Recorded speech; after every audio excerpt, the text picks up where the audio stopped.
This is Jerry Fry, audio historian of Pacific Pioneer Broadcasters.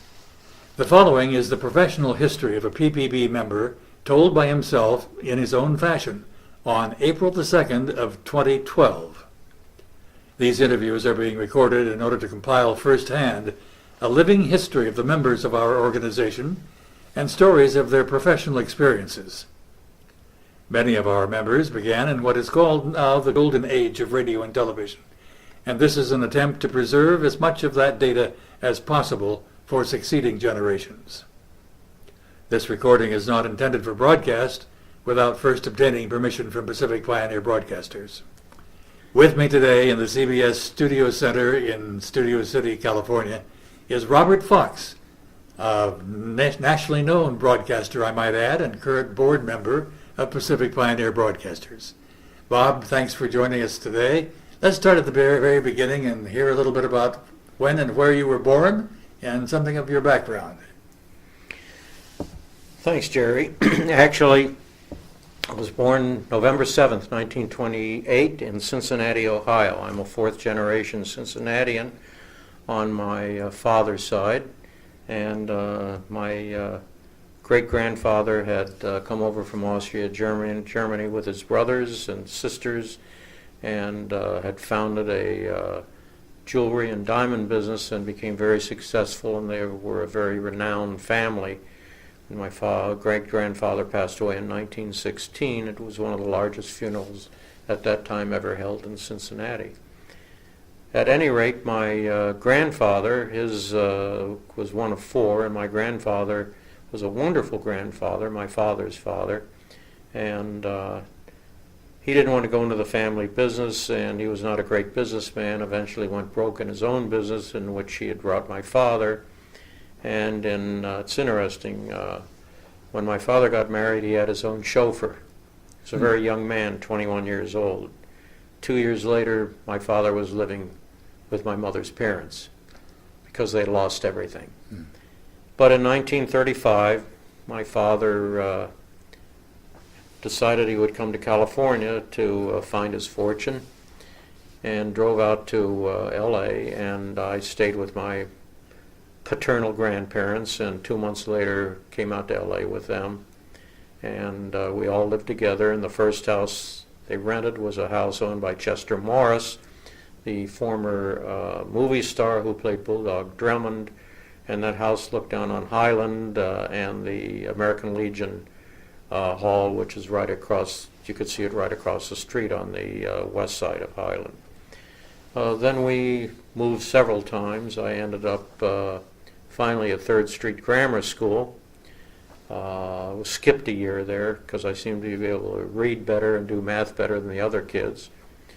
I skipped a full year, not just a semester, and then when I was 11 years old, we moved into a duplex 2 blocks inside of Beverly Hills, 2 blocks east of La Cienega, below Wilshire, a couple of doors up from La Cienega Park. And I ended up going to Beverly High. I was a math major. I had good grades. I was in the upper 10% of my class. I was a fairly good lightweight athlete. I was 16 most of my senior year because I had skipped, and I ran track, played basketball, played football, and then I matriculated up to Berkeley. I could have gone anywhere, but UC Berkeley was $50 a year and Stanford was $500 a year, and I'd never been in Northern California, and Berkeley seemed like a good place to go, and I had a great time there, met some wonderful people who were still friends of mine. I'm on my class council. There's a meeting later this month that I'll probably go to. And I eventually, after I took a degree in psychology, knowing I would never use it, didn't know what I wanted to do when I got out of college, and my father, who had migrated to the television and motion picture industry as an independent commercial filmmaker, etc., had a contact with Don Fedderson, who was the general manager for Channel 13 in LA, also KLAC Radio, which was owned by Dorothy Schiff Sonnenborn. Dorothy Schiff was the daughter of either Joseph or Jacob Schiff, who was one of the big investment bankers that made a fortune in New York. And incidentally, he had come out of Cincinnati. And Dorothy Schiff put her son, Mort Hall, eventually she gave him the stations, and he thought he was Cary Grant. You'd always say, "Hello, Bobby. How are you, Bobby?" Like, "Hello, Judy, Judy, Judy."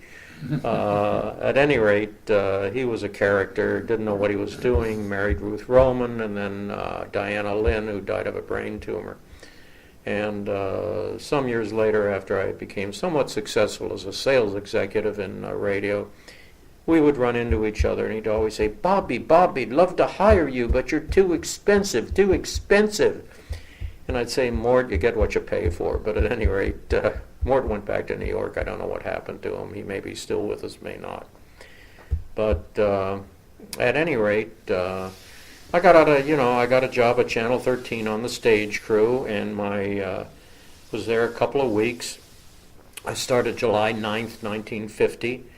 I was working on a show called, among other shows, The Cisco Kid, and they used to have rehearsals in a huge patio at Channel 13 at 1000 North Cahuenga. And the Cisco Kid comes in for rehearsal riding this huge white horse who had very poor manners and immediately relieved himself in the middle of the patio. And Joe Landis, the director, came up to me and put his arm around me. He said, "Bob, you're the new boy on the block, so here's a shovel and a broom, and you got to clean up this mess," which I did, cracked a few jokes. And at any rate, I came home that night. I was still living at home. And my father said, "How'd your day go?" And I said, "Well, it's a traditional story. I had my college diploma in one hand, and the other hand I was cleaning up horse dew." So looking at it was, that's what you do. At any rate, I ended up, I was moving ahead fairly quickly at Channel 13 because I had some good background, and I understood what was going on, and within a few months I was in the director's booth calling commercial breaks and this and that. If I would have stayed there, I probably would have ended up with an interesting career in the television production business. But I noticed these salespeople for Channel 13 were wearing cashmere jackets and driving Woody convertibles. Those are convertible automobiles with wood sides, and they were pretty snappy looking. And these salespeople in 1950 were making like $30,000 a year. Multiply that by 10 or 15, and you can equate it to $300,000 or $400,000 a year now, which is good, still good money. And at any rate, I had asked to get on if I could be promoted to sales service, and the general sales manager said when an opening came up that would happen. And however, when the opening came up, he had to give the job to one of their top advertisers, son-in-laws, Walter McCreary of Smith, Pool and McCreary, because McCreary, they had some huge accounts on the station, Harrison Frank, etc. And his son-in-law, Jack Stahl, he wanted to get him back with his daughter into L.A. So I went over to Channel 11 for a couple of months, and then that didn't work out. It was a bad situation. And then I went to work for Hunt Foods because one of my closest friends, Bob Glickman's first cousin, was Norton Simon, owned Hunt Foods, and I was interviewed out there by Fred Wiseman, the president, and I was hired, worked in a bunch of different departments, and at one point after a year or two, I was checking invoices, and we paid our brokers 2% a year and 2% on each sale. So if they sold a carload of tomato sauce to a grocery chain in Texas, say the tomato sauce, the carload cost $13,000, and the freight was maybe $400.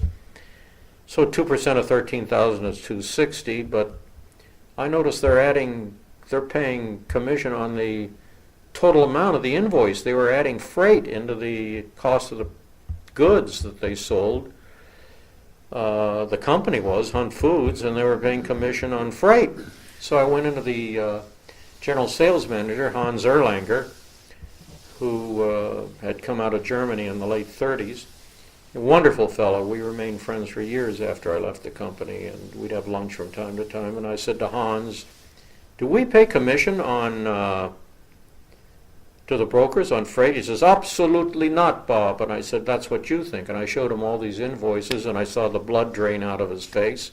Thank you, Bob. And a minute later, Fred Wiseman, Irving Goldfeder, the executive vice president, Ed Middleman, the treasurer, are in the office, and they're screaming and hollering. And of course, the next day, they send out a letter to all the brokers saying we're not paying any commission on freight anymore, which the brokers couldn't say anything about because they knew they had a freebie for years. And Hunt Foods was very penurious. They didn't even give me a $5 bonus. I saved them hundreds of thousands of dollars, and that's the way they were. And finally, after 4 years, I said I wanted a sales territory, and they gave me a sales territory, and they carved it up out in East LA. I had Boyle Heights, I had Pico Rivera, just small mom and pop stores, and I studied how to sell, and a lot of it made sense, and I'd go into a small mom and pop, but it was very, very small, and I'd had a legal tablet with me, and I'd draw a big dollar sign on it. I'd show it to the proprietor, and I'd say, are you interested in this? Well, what's that? I said, that's profit. Sure, I'm interested in profit. And I said, well, if you buy, you're paying $3.97 if you buy a case of tomato sauce from your co-op grocer, and we'll charge you $3.72. You can save 25 cents a case. And he says, yeah, but I can't use 10 cases, and that's the minimum shipment. I said, look at this study. 50% of purchases in grocery stores are impulse items. And if you cut the top off of 3 cases and just stack these next to your cash register, I'll give you a bunch of recipes for cooking with tomato sauce, and people will throw 5, 6 cans in their basket. I opened up 26 new accounts the first month. And I was the #1 salesperson out of 15 salespeople with far and away the worst territory. And I learned how to market and merchandise the products, because if you're #1 salesman one month, you're generally dead last the next month because your clients are loaded with inventory. But I found a way to help them get rid of their inventory. Mm-hmm. And after 6 months, the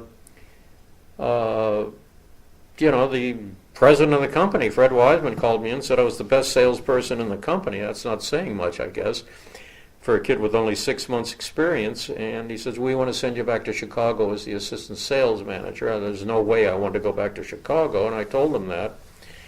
And shortly thereafter, on one of my luncheons, well, took 15, 20 minutes out for lunch. I'd be in LA or something. And I walked into KFWB cold, asked to see the general sales manager. His name was Mort Sidley, I found out. And he saw me, and I told him my story. And I said, Mr. Sidley, I've got a wife, a daughter 6 weeks old, and a little house out in North Hollywood. I've got about $5,000 in the bank. My wife worked the first year we were married. We saved all of that. And you don't have to pay me anything. I'll start for nothing. Just give me unproductive accounts, a desk, and a phone. And he said my boy had an infectious laugh, infectious smile, but he never stopped smoking, he never stopped drinking coffee. I don't think I ever saw him eat a meal. But at any rate, he said, my boy, you've got a job. And I said, well, I can't thank you enough. I'm so appreciative. He said, the way you can thank me is doing for others what I've done for you. Keep your door open and try to help people that are worth helping. I want to tell you one caveat, one lesson, though. Never try to make Christians out of the heathens. It never works. And I remembered that. And Mort Sidley and I were friends until the day he passed away from cancer from smoking, but it was interesting after I owned the stations up in Ventura, which I'll get to later, and I started becoming pretty well known in Southern California and the industry. Mort was involved with a station down in San Diego County, and he would call me from time to time for advice. And this was one of my mentors, and important person in my life. I have a picture of him in my den at home. And I was thinking to myself, I can't believe Mort Sidley is calling me for advice. Amazing. And it was a strange feeling, but it was nice to know that I heard back that when I first started there, he told some of the other people, this kid is really bright, he's going to go somewhere. Because I ask a lot of questions. Mm-hmm. And he was not offended by that. Some people are offended when you ask questions, but I read a lot about Joseph Schumpeter, who was probably the greatest philosopher economist of the 20th century, who defined profit, and he also said something very telling. He said the questions are more important than the answers. And I never forgot that. Mm-hmm. I probably asked too many questions, and a lot of people don't like to hear that. At any rate, through asking questions, you can gain knowledge and perhaps make a positive change. Indeed. And I worked I eventually was offered a job at KDAY, which was a daytimer, AM 1580 on the dial. And they hired 2 salespeople, and they had an agency guy who had worked at Tills and Cants, who they gave the major list to, and I got the secondary list. And within 3 months, I was the #1 salesman. I started making $1,000 a month. This was in the late 50s, and boy, was I proud of myself. And then an opportunity came up to become the LA sales manager for KFOX in Long Beach. And I covered all the agencies in LA, and I figured this is going to be a terrific asset because I will get to know every agency, media buyer, people at the agencies, and I will have knowledge that few other sales executives have, because when you sell for one of the media, one of the radio television stations in LA, you have there may be 5, 6 other salespeople, so your list is somewhat limited to those whom you call. I called on everyone. And pretty soon I began getting calls that I was being recommended for jobs that were opening up. And I remember there was a job that opened up at Channel 9 for a sales rep, and I went in. Bill Schuyler was the sales manager. He said, we'll pay you $400 a month and you'll be on probation for 90 days. I said, I'm making over $1,000 a month. No, I can't do that to my family. I said, thank you, but no thanks. And he called me for about 3 weeks after that, and have you changed your mind? I said, no, have you changed your mind? Well, eventually, my good friend Don Quinn became the director of sales for RKO General. He and Darren McGavran had started McGavran Guild rep firm, and Don decided to leave and he liked New York. He was from New York, and he became the director of sales, radio and television for RKO General, and he called me and he said, how'd you like to be the rep for all the RKO stations that you'll be located in LA. The RKO, they own KHJ, Channel 9, and this and that. And I said, okay. Paid pretty good money. And Don would come out, and he was good friends with Elton Rule, and we'd go to, Don would take us to the Beverly Hills Hotel with our wives. We had great times together. And one day, Don called me and he said, your expense account is $50 a month, but you're only putting in 15 or 20 bucks.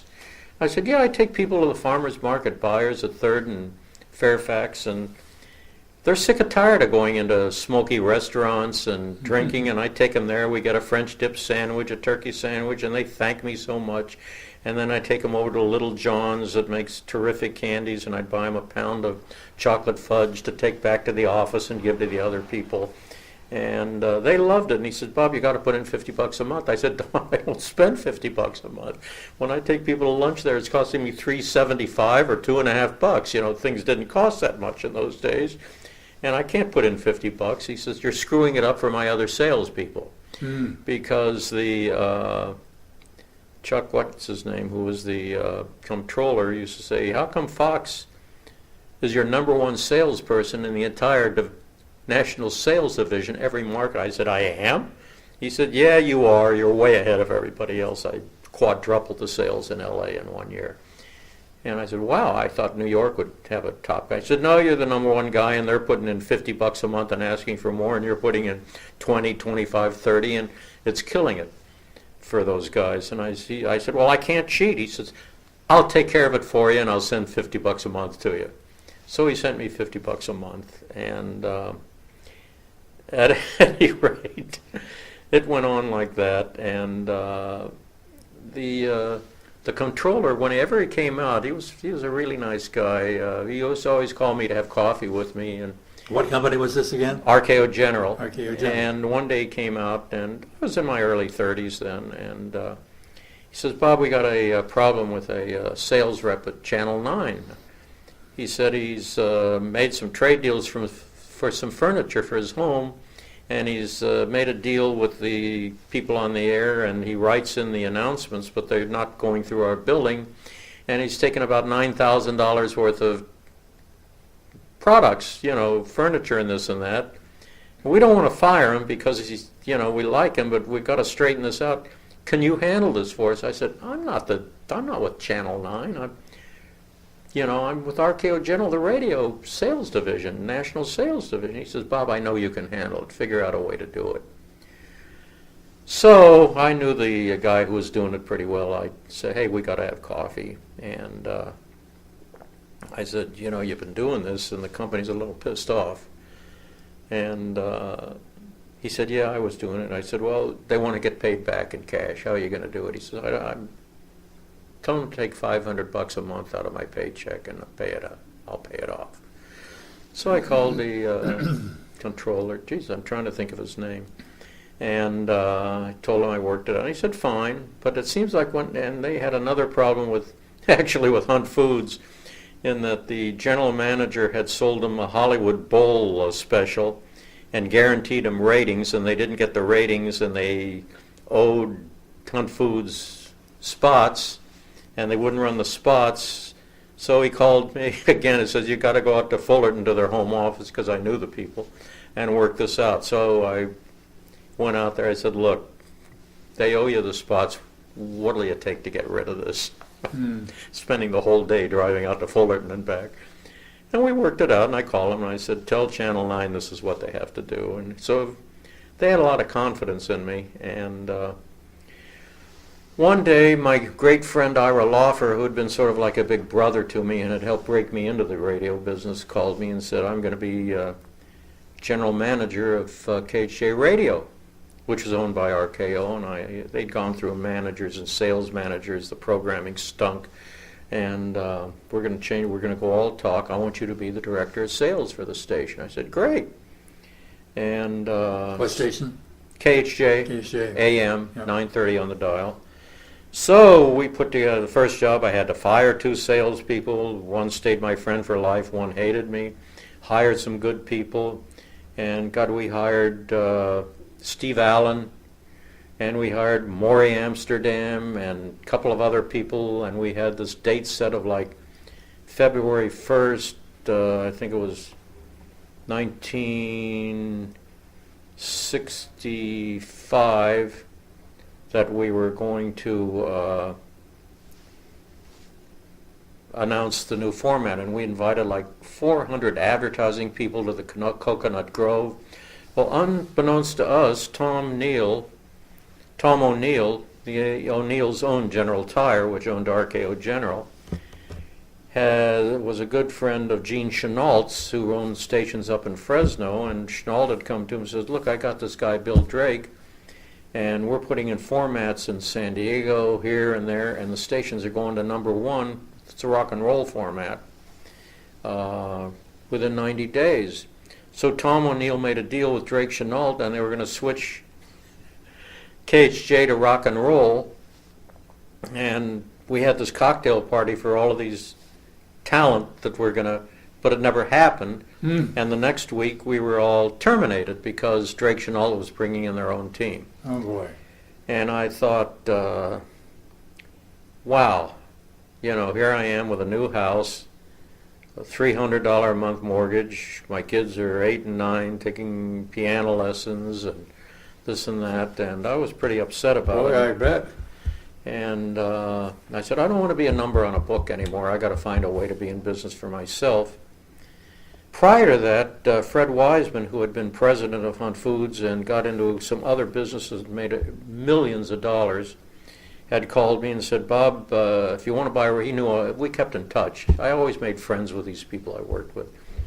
He said, you seem to know the radio business pretty well. If you want to buy a station, I'll finance you. And we looked at a couple of deals, and Fred, no matter whether the price was $1 million, $2 million, or $3 million, Fred never balked at the price. But the deals he tried to put together they were so complicated and so little money down in this and that, the buyers would say, go away, we don't want to deal with you. It was never about the money, it was about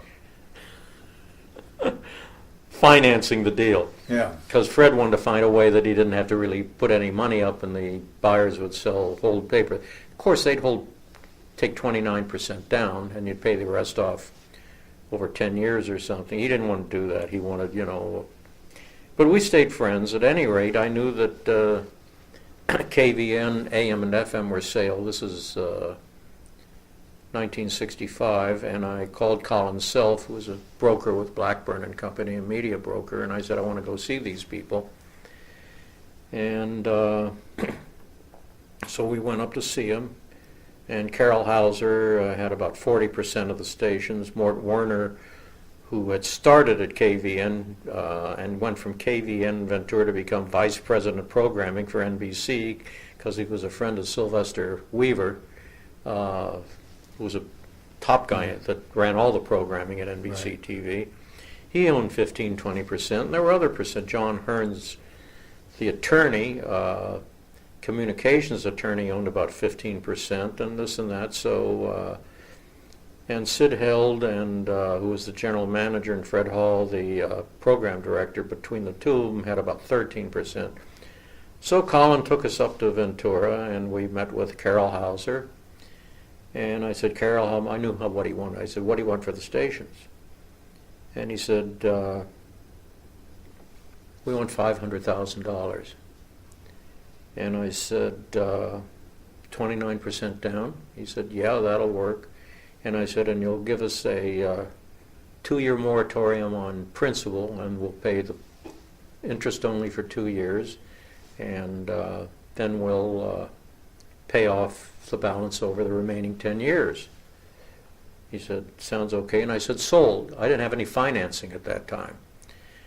So I ran around and found a small business investment corporation that would, I knew the guy who ran it, and they loaned us the down payment, which was about $130-some thousand. We also took over a $19,000 loan they had at Security Bank. And we were in business. I had an interesting experience with the general manager of the Security Pacific Bank in Ventura, who was a bigot, provincial, and didn't like newcomers. You. So my partner, I gave Ira 50% of my interest because I thought the two of us would be great partners, and we were. And we went in to see him, and he said, well, I know you hotshot boys are from Hollywood. He said, our bank doesn't think this is a very good loan. I said, Mr. Thomason, are you going to ask us if we have any? I had, some, just to take over a $19,000 loan. I said, I have a mutual fund that is probably worth several $1,000s, and I got a house. Are you going to ask us if we want to put up any collateral or this? Nope, we're just not interested. So we walked across the street to the local bank, Channel Island State Bank. Harry Maynard was the general manager, had an interest in it, and he had worked at Security Pacific. He knew Ned Thomas. And I told him the story. He says, I know about this, you guys. He said, you can have anything you want. Harry Maynard remained my banker until the day we sold that radio station, those stations 31 years ago, and we still have lunch together at least 2 to 3 times a year. He said, yours was the first loan I ever made based on trust. Really? Yeah, it was a great compliment, and we had overdrafts the first few years at the end of the month. He would hold checks for us until our receivables had come in so we could have a positive balance. The first few years were tough, and I was taking out $18,000 a year. And eventually it worked out. And our station, eventually my partner became disinterested, went into other businesses, and I bought him out, had the corporation retire his stock rather than personally buying him out, because if I retire his stock, my 8% went up to about 65%, and eventually the fellow who I brought in as general sales manager, who was wonderful, ended up with about 34.9%, and Dave Lowe, who became my partner, although he was a minority partner, was the best partner anybody could ever have. He was terrific, honest as the day is long, and we went over everything together. I learned a lot about management, how to manage, that you have to let other people grow in order for yourself to grow. It was easy for me to make decisions, and I discovered one day that somebody came in with a problem. I say, look, you've identified this problem. Figure out a solution. Today's Monday. Let's meet Wednesday at 2 o'clock in the afternoon. Tell me how you figured this out. I knew what to do, but I want them to figure out how to do it. I was tired of getting these calls in L.A. from the engineers saying, Mr. Fox, it's raining and our storeroom is getting flooded and it has all our financial records in there. What should I do? And I'm thinking, what does it mean, what should I do? I said, get some 2x4s and put them up on 2x4s. And I'm thinking, why am I telling people things like this? If I gave them the ability to think things out on their own, they could do it, and they did. And so we didn't have much turnover, and we developed terrific staff. And I put in, we had a very active news department. We had like 50 golden mics. We had a couple of times got the award from AP for the best medium small market news operation in the state. We were honored by the Special Olympics as the only broadcast station in the state because we put on 2 events a year and gave all the money to them. We got an award at UCLA by Raver Johnson. And we had a number of, the newspaper was always writing about something we were doing. It was like we were the only stations in Ventura. And according to the accounting firm that would run figures for all the stations in each market in the United States, in our market there were 14 stations reporting, and our 2 stations were doing 45% of the business. And it wasn't by mistake, and I don't want to get into detail about how we accomplished that, but we did not subscribe to the rating services. We did not sell numbers. We sold results and creativity and relationships, and boy, it really worked. During that time, I became interested. There was a club called the Millline Club, which Elton Rule was the first president, and we produced a hilarious show every year. It started at the Ambassador, and there were 300 people at that show. We did a takeoff on My Fair Lady called My Bear Lady, and we would do South Pacific, and I moved 3 years later over to the Century Plaza, and we'd sell 1,000 tickets, and I got to know all of the top agency people, and we developed comradeships and bonding during that era that don't exist anymore, and a lot of those people and I are still friends, and we had a ball with it. Eventually, as time went on and women became interested and involved in more than 50% of the jobs, it was a men's only club.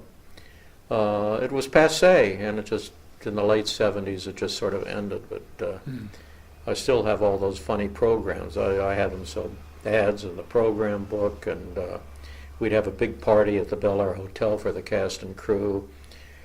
Then I became chairman of Southern California Broadcasters Association, and then 3 years later I was asked to be chairman again because they were broke, and I had to reorganize it, bring in a new president, have fundraisers, which I set up and made it viable. I became president of the Advertising Industry Emergency Fund. I was one of the original founders, and they were broke when I took over. I brought in a new board, redid their bylaws, raised $150,000 for them, and made them viable. And then I became involved in the California Broadcasters Association. I was the first write-in candidate that ever won. And I headed up their drunk driving campaign. Flew up, early in late one night to meet with Fred Goldberg of Chiat in San Francisco, and they pro bono developed a couple of television commercials, one of which won a Clio for us, and I had some awards and plaques and this and that from the state for the work I had done on that issue. And then I guess in the mid-'80s, '84, I decided to run for the National Association of Broadcasters directorship for our district, and I won. And then I became vice chairman. And during that time, when I was vice chairman, you get to see the detailed profit and loss statement, which you don't get to see when you're just a board member. And all the board ever talked about was, where's the money going? So I'm going, I understood numbers. I'd taken accounting, and I'm fairly analytical. And I'm looking at the P&L, and I noticed that they're spending $700,000 on printing. They print a lot of publications for the conventions, mailers to their membership and this and that. And I don't see an offsetting balance. I figured, I look at income, they're not selling ads. So I go to an executive committee meeting. I have to fly back to Washington, D.C. every month for those, sometimes twice a month. And I mentioned this, and they said, oh, we can't sell ads. The trade publications would think we were in competition with them. I said, you're crazy. So, and I had a fellow appointed the COO because Eddie Fritz, our president, was traveling all the time. There were 14 departments that had nobody to report to. So I come back the next month, and I've got a lot of trade organization publications. They've all got ads in them. And so John Abel, who would become the COO, took a look, and he said, Bob, let me look into this. Within a year, we had an advertising sales department that was generating $3 million of revenue. And I do things like that, and I changed the way they generate memberships. They used to have people going around from station to station, and nobody would ever see them. The guy from the NAB is here, tell him I'm busy. So I said, broadcasters talk to broadcasters. You let me bring 5 broadcasters back from California, from different areas, sections of the state. Give us a room with an 800 number. Give us all the non-members in the state, and we'll call them, and we'll bring a good portion into membership, because every broadcaster is going to take a phone call from another broadcaster in his area. He said, well, how will we know how much their rate should be? I said, because we don't know how much they bill. I said, every broadcaster knows what his competition is doing.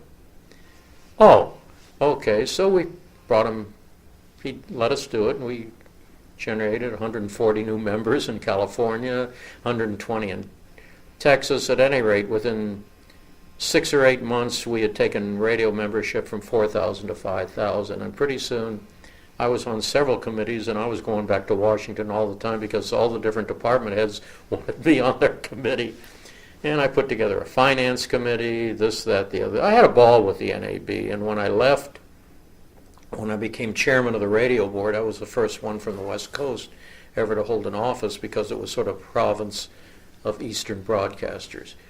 And I said I wanted to form an education foundation for the association, and I would raise the first $100,000, and the purpose would be to fund internships and encourage minorities and women for the internships. You can't pinpoint minorities and women because that would be too selective. You have to encourage women and minorities.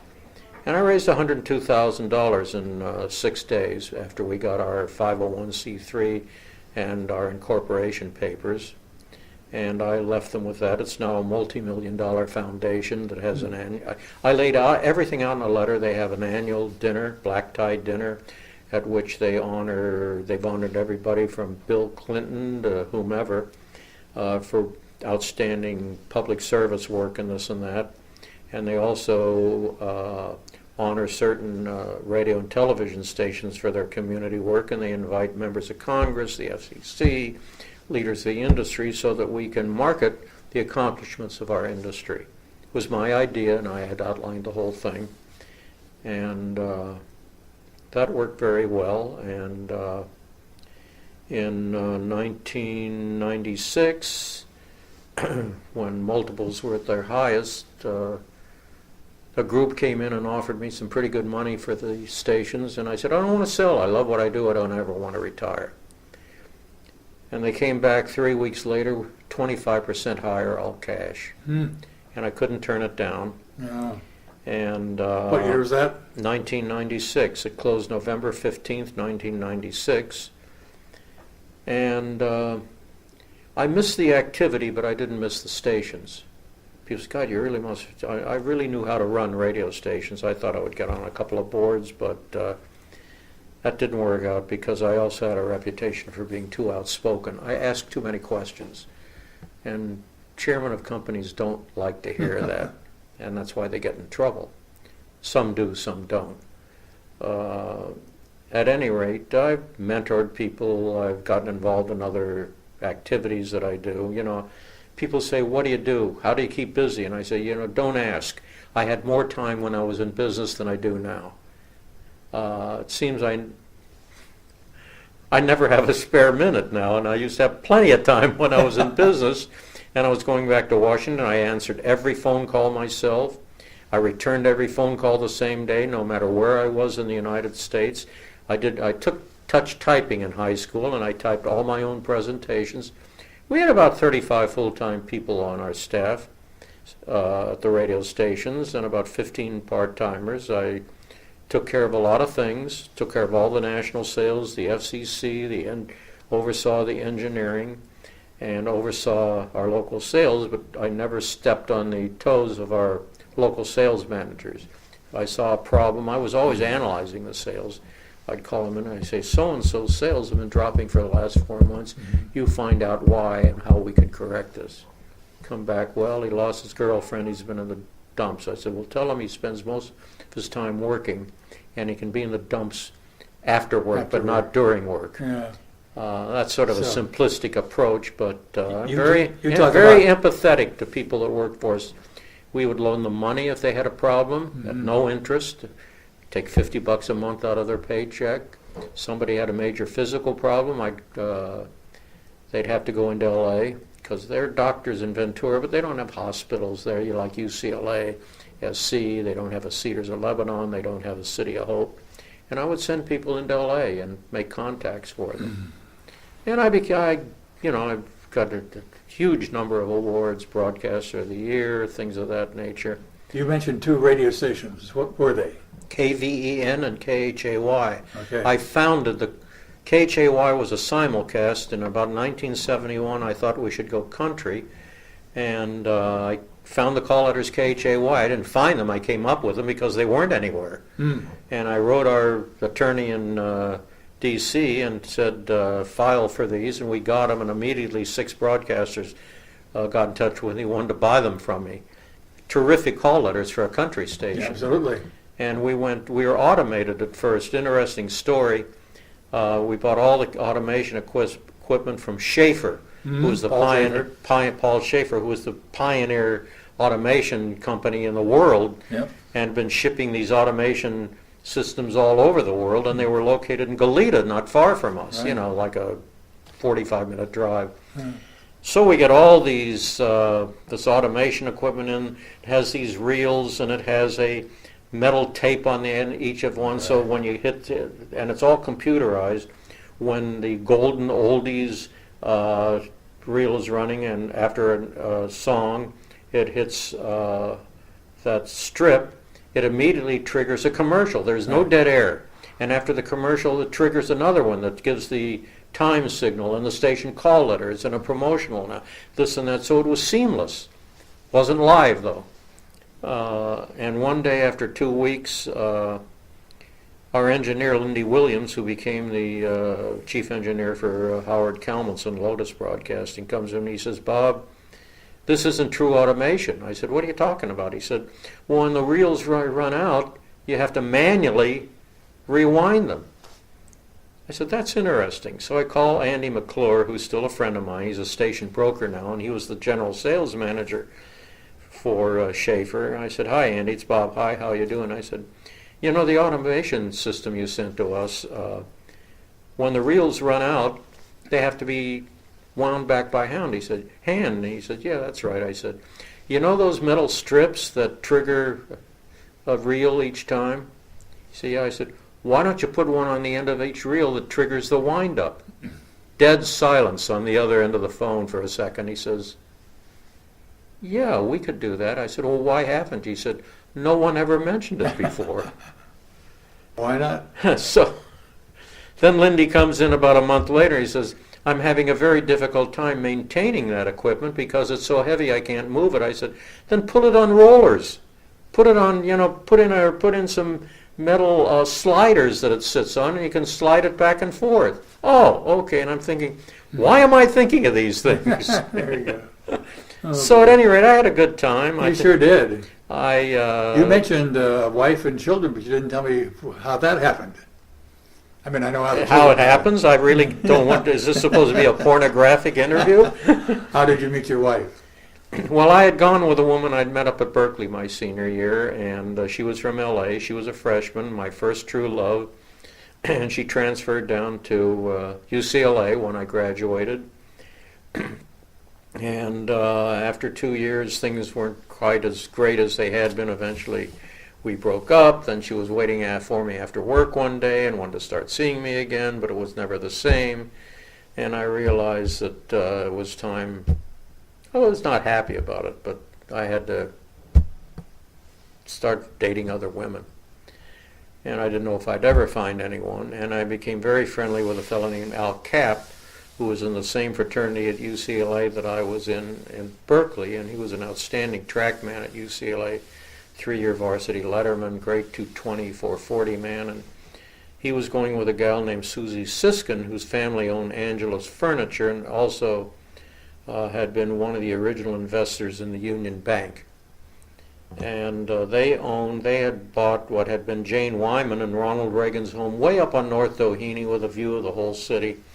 So it was summer of 1952, and Al and I were going to go to the beach, but he worked in the mornings. He went to work he and Susie became engaged, Siskin, and we were going to go to the beach together in the afternoon, but he worked in the mornings down at Angelus Furniture in East L.A., near where the big Sears was down there. And I'm up there, waiting for Al, and I said to Susie, "Susie, you know any cute girls that I could date?" She said, "Yeah, I went to the University of Colorado last year, and I said, one of the gals was from Uni High in West LA, and she's darling, and she's a great friend of mine, and you'd really like her. Her name is Valerie Barker." And I said, "Do you have a picture of her?" And he said, "Yeah, but she was queen of the something or other, and she was really cute." And I said, "Tell her I'm going to call," and I called her, and I said, "I'm Bob Fox. Susie gave me your number," and I said, "I'd love to meet you in person. If you're not doing anything Saturday night, you want to go to the Hollywood Bowl?" She said, "Sure." And God, she laughed at all my jokes. I knew it was a winner from day one because I have sort of a offbeat sense of humor, and I make a lot of remarks, and some people think I'm really funny, and every once in a while somebody looks at me like, "You're not so funny, you're weird." But I always had a good sense of humor, and I tell a lot of jokes. And Good. at any rate, she laughed at everything I said. We had a great time, and 6 weeks later we were engaged. And a year later we got married, and Her name is? Valerie. Valerie.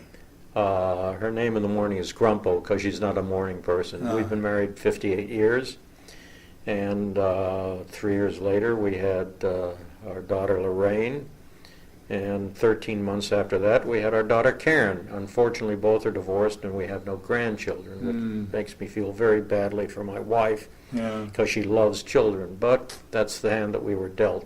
Yeah. But you know, we had a home in Malibu that we built at one time, had a great architect, and burned down November 2nd of 1993. We lost everything we owned, which is devastating. Stayed with my friend Dennis Holt for 10 days. Woke up crying every morning. Took my wife about 3 or 4 years to get over it. You know, it's a strange feeling when you awaken in the morning and you own nothing, God. not a toothbrush. I mean, you're looking for something. I don't own that anymore. Everything is gone. The entire history of our family. Mm. And one day I awakened and said, you know, I can't be a victim anymore. I just got to get on with my life. And so I pulled myself out of it, and we rebuilt the house. We're never happy there afterwards. There had been another fire a year after we rebuilt the house. I was thinking, I can't go through this again. What year was that again? Oh, that was about 1998, and we moved back into the house 2 years later in 95, and after we rebuilt it, it was a better house when we rebuilt it. My wife hated being there. So we put it up for sale, and we sold it for a pretty good price, and we bought a house. We had lived in the Pacific Palisades before we lived in Malibu on and off for 22 years. And we bought a house in a hurry that we didn't like, and then found this property that came on the market. There's no property in the Palisades, but there was this area. Nobody knew it was sitting there for years, and had some fruit trees, some weeds, down near the bluffs, about a block from the bluffs, and called Almar Plaza. And all of a sudden one day, and I guess it was 2004, they went on the market. There were 4 legal lots there, and some people had bought those lots in the 40s, probably paid $500 for them. All of a sudden there were 4 legal lots that went on the market, and I bought one of them as quickly as I could, called our architect that we'd used, built another house. We loved it. In the meantime, we had a home that we owned, and we bought in Carmel after I sold the radio stations, because we'd been going to Carmel for years, and our dream was to have a second home in Carmel. So I bought a beautiful home under construction, and we owned it for 13 years, sold it in December of 2009. And it became too much work, and it's a 320-mile drive one way, and you can't go there for the weekend. It's not like owning a home in Santa Barbara, Newport, and you say, hey, let's run down to Newport. You're there in an hour and a half. Right. With my wife, it's taken us 7.5 hours to drive up to Carmel. Initially, we used to spend 50% of our time, then 40%, then less, and when we built a new house, which we love, and all of our friends, doctors, everybody are down here. So it came time to sell it, and we were lucky. We got a good price, and so my wife and I live in the Palisades. One daughter lives in West LA, the other lives in Palo Alto. She was just named a Stanford Associate for her work for the university, and I'm flying up there, I think if Saturday is the 21st, I'm flying up there to go to the dinner with her, and at any rate, so that's where I'm at in my life. Well, you've had a fantastic experience in your life. Yeah, people always said to me, Bob, why don't you write a book? And I said, because my life it's been interesting, and I left out a lot of the fun, interesting things, and the characters and the things I was involved in and the details. But my life has been pretty much of a straight line. Yes. A friend of mine, Lester Wertheimer, that I've known for since I lived on Gale Drive He's been a friend of mine for over 60 years. And we have lunch every month, and Lester is a renowned architect. He's retired now, but he's written 3 books, and he has great sense of humor, and he writes about experiences. But he joined the Merchant Marine for a year after World War II. Mm-hmm. And he writes about he had experience. He really had experiences. And then he got a terrific fellowship when he graduated from Cal Berkeley School of Architecture that sent him all over Europe for a year, all expenses paid, studying European architecture, classic architecture. And those are tremendous experiences. I didn't have those kind of experiences, and I don't have the type of imagination where I want to lie about a lot of things I did that I never did. It was interesting, and I could pass on a lot of interesting information to people, but I don't think people really care that much. Well, I think that they'll be interested in hearing your life experiences, that's for sure. We've been talking with Robert Fox, noted California broadcaster and a current member of the board of directors of Pacific Pioneer Broadcasters. We've been speaking in Studio City, California, at the CBS Studio Center on April 2nd, 2012. My name is Jerry Fry. I'm the audio historian of Pacific Pioneer Broadcasters, thanking you very much for listening.